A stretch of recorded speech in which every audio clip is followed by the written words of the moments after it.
Let's talk about the barbershop. Have you felt it lately? Something's a little off. The prices seem to be creeping up and up, but the actual experience? Well, it doesn't always feel like it's keeping pace. Today, we're going to get into exactly why your barber might be charging you a lot more for a lot less. I mean, seriously, think about it.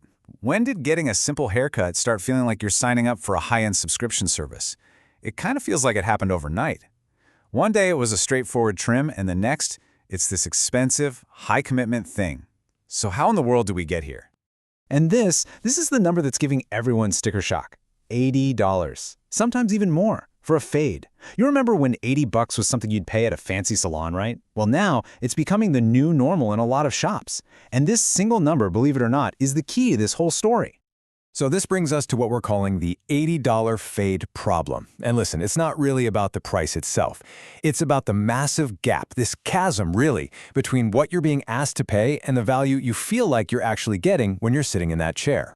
Here's what's really going on. The market has split right down the middle. On one side, you have these premium barbers charging anywhere from $70 to $120. They're targeting a very small elite crowd. And on the other side, well, you've got everybody else. Regular working folks who used to go every couple of weeks, now they're stretching it to once a month. Or, you know what? They're just buying clippers and opting out of the whole game. And again, it's not just about the money. It's about the service just completely breaking down. I mean, if you're paying a premium price, you expect a premium experience. That's just common sense. You don't expect your barber to start late. You don't expect a rush job. You definitely don't expect your fade to look different every single time. And you really don't expect to be told he's booked out for weeks when you're staring at a row of empty chairs. It's no wonder customer loyalty is just falling apart. Okay, so beyond the price and the quality, there's this other huge headache, the appointment system itself. Yeah, let's talk about the appointment problem. The weird situation of seeing empty chairs, but being told there's a full calendar. And this right here, this might be the single biggest complaint we've heard. It breaks the #1 rule of making an appointment. You plan your day around that time slot, you show up exactly when you're supposed to, and you still end up waiting. It's maddening, and it defeats the entire purpose. You know, when it happens over and over, it stops feeling like an honest mistake. It stops feeling like bad time management. It starts to feel like a power move. It sends a pretty clear message that their time is just more valuable than yours.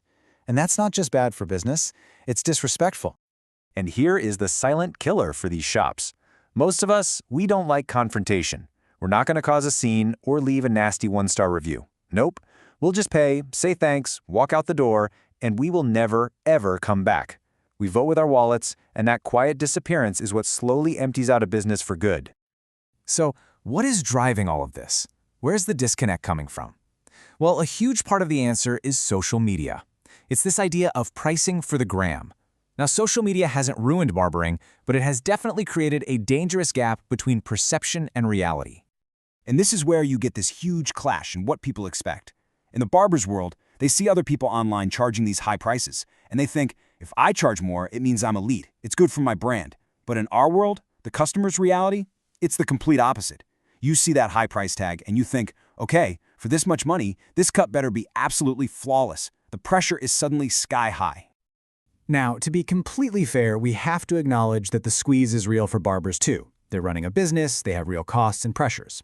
But that brings up a really important question. Who's actually supposed to pay for all that?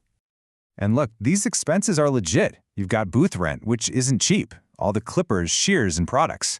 Then there's taxes, insurance, and even those little fees from the booking apps they use. It all adds up incredibly fast. So yeah, when foot traffic slows down, it's a tough spot to be in. But here's the uncomfortable truth, and it's maybe the most important takeaway from all of this. Customers don't pay your bills. We're not there to cover a slice of your rent or your insurance policy. We are paying for one thing, and one thing only, our result, a great haircut. Just passing your costs on to us without making the service better, that's just a losing strategy. So people aren't paying these high prices. Where did all the money go? Well, it didn't just vanish. It just shifted. It's being reallocated. People are making different choices now. They're either going way less often, they're finding a cheaper barber, they're watching YouTube tutorials and cutting their own hair, or that $80 fade becomes something you only get for a special occasion. Okay, so after laying out all these problems, what's the solution? Well, there is a clear path forward. It's not some big secret. In fact, the most successful shops are already doing it. The only way to really win in today's market is to make a choice. You have to pick a lane. And it really is this simple. There are two paths. Path 1, you want to be that premium barber charging premium prices? Great, go for it. But you need a premium system to back it up. That means you are on time every time. The cut is perfect every time. The experience is flawless. Or, path 2, be a great community barber. Charge a fair price, be reliable, build relationships, and just keep that chair full with a steady flow of happy, loyal customers. The thing is, both of these models can win. And that means the formula that is guaranteed to fail is trying to be a hybrid of the two, trying to charge those premium prices, but delivering random, inconsistent service. That's the model that's at the heart of this whole problem. It's what creates frustration and ultimately pushes good customers away for good. And I need to make this crystal clear, this is not an attack on all barbers. Not at all.